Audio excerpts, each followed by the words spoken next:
কত টাকা হয়েছে আপনার? বাবু 70 টাকা হয়েছে।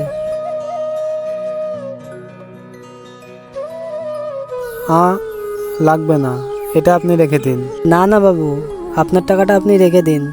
না না কাকু, সারাদিন আপনি এত পরিশ্রম করেন, রেখে দিন এটা। চলো।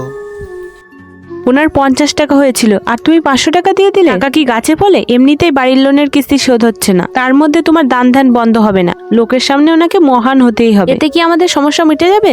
তুমি জানো আমি কাকুকে কেন বেশি টাকা দিলাম? কাকু কিছু টাকা দাও না, খিদে পেয়েছে। অনেক ধন্যবাদ কাকু। হ্যাঁ তো ওনার কাছে টাকা ছিল না, তার সাথেও উনি অন্য কারো সাহায্য করেছেন। জানো আজকে কি হয়েছে?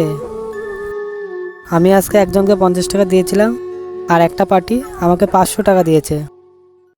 সবাই ঠিকই বলে, কাউকে 1 টাকা দিয়ে সাহায্য করলে তোমার কাছে 10 টাকা ফিরে আসবেই।